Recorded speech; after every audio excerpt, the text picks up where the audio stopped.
I now have the opportunity to call upon the Vice President of the Republic of Indonesia, His Excellency, Mr. Gibran Rakabuming Raka, to take the floor. Your Excellency, President Ramaphosa, Excellencies, leaders of G20 countries, let me begin by conveying warm greetings from President Prabowo to President Ramaphosa. Also deep appreciation to the government of South Africa for the warm hospitality and excellent arrangement. We commend South Africa's leadership in steering the G20 through a challenging year. This is a historic G20 summit, the first being held on African soil. This milestone marks a profound shift where the Global South is no longer a bystander, but a co-driver of Global South. Excellencies, Indonesia believes that global growth must not only be strong, but also fair and inclusive to uplift each and every nation. Indonesia welcomes the G20's focus on sustainable finance, yet ambition must go further to close gaps and to pursue adaptation, mitigation, and transition that is just and fair. The world needs financing that is more accessible, predictable, and equal, especially for developing nations, through debt relief, innovative financing, blended finance, and green transition mechanism. Indonesia allocates more than half of our national climate budget, around $2.5 billion annually, to support green MSMEs, agricultural insurance, and climate resilient infrastructure. Indonesia also promotes financial inclusion. Our national CRIS digital payment system demonstrates how a simple and a low-cost digital solution can push participation in the economy and minimize inequality. Emerging technologies such as crypto asset, digital tokens, including Bitcoin, may create both opportunities and risks. Therefore, Indonesia proposes that the G20 initiate dialogue on intelligence economy. Indonesia believes that every country is entitled to chart its own development path because there is no single model that fits all. There is no such thing called the best method. Cooperation must empower, not dictate. Cooperation must uplift, not create dependency. Thank you.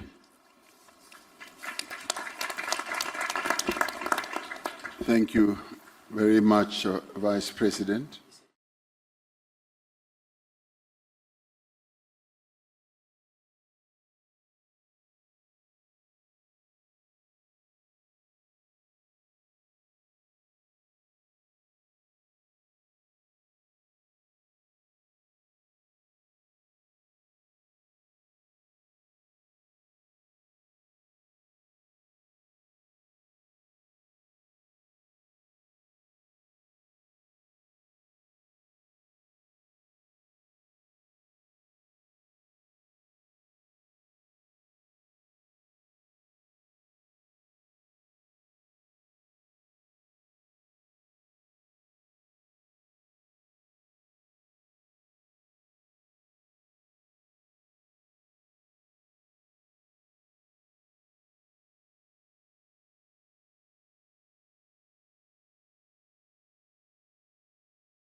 On climate, some of us recently returned from COP30 in Brazil. I'd now like to call His Excellency Mr. Gibran Rakabuming Raka, the Vice President of Indonesia.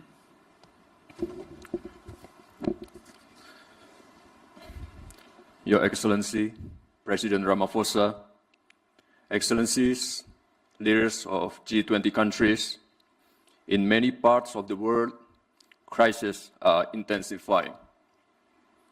Global solidarity and decisive leadership are needed to address them. Indonesia commends South Africa's leadership in advancing energy, water, and food security.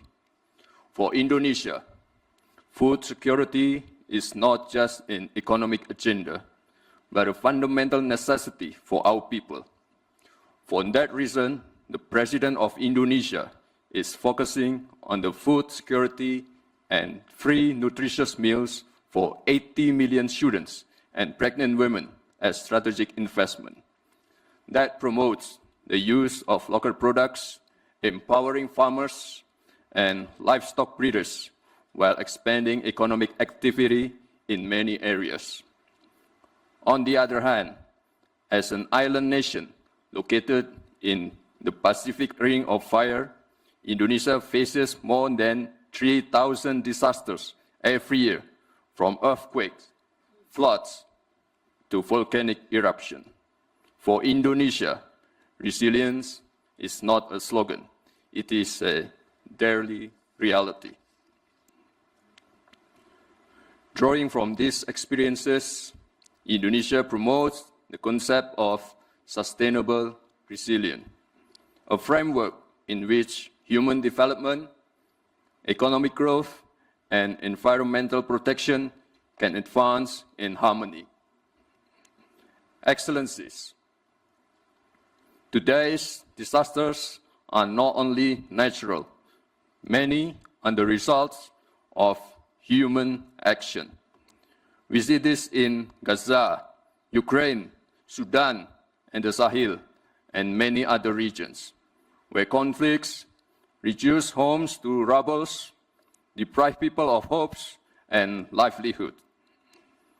These tragedies remind us to put humanity at the heart of global governance. The world must not allow and normalize preventable human suffering from becoming the new normal. As a forum representing 85% of the world's GDP, the G20 carries a moral duty to lead by example, ensuring that growth and resilience become two sides of the same coin, driving hope, prosperity, and justice for all. Thank you. Able to join Indonesia-Africa CEO Forum in the sideline of G20 Leaders Summit in Johannesburg, South Africa.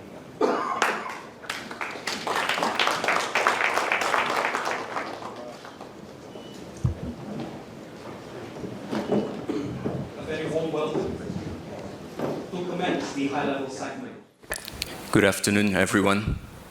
Warm greetings from President Prabowo to all of you, and also deep appreciation to the government of South Africa for the warm hospitality and excellent arrangement. Actually, I've just arrived maybe an hour ago. It was a long flight, but I'm really happy to see all of you here.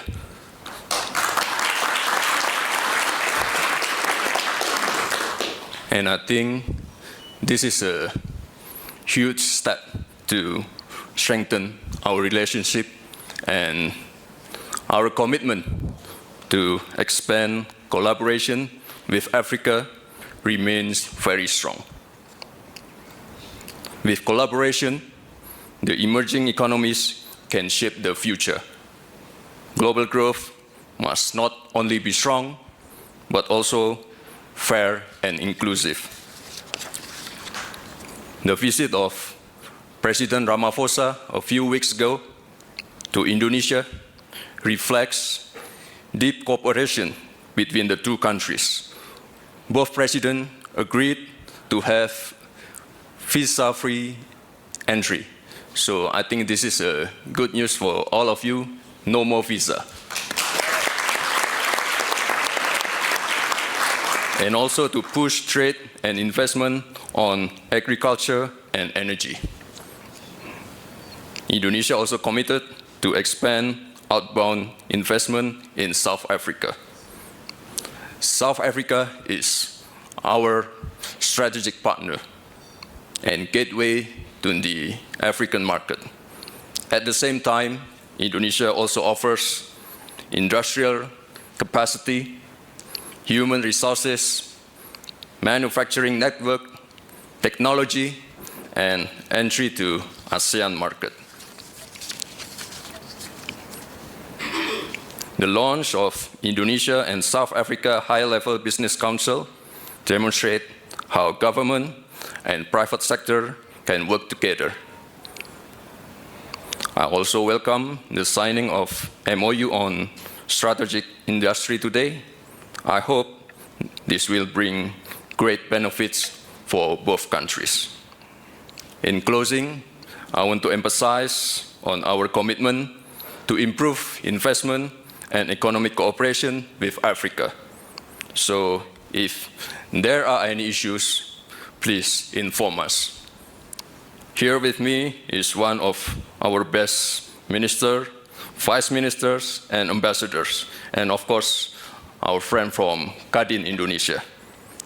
And we stand open to assist all of you because Africa is the continent that will set the pace of tomorrow. Africa is growing really fast and full of potential. Africa is the future, and Indonesia wants to build that future together with Africa. Thank you.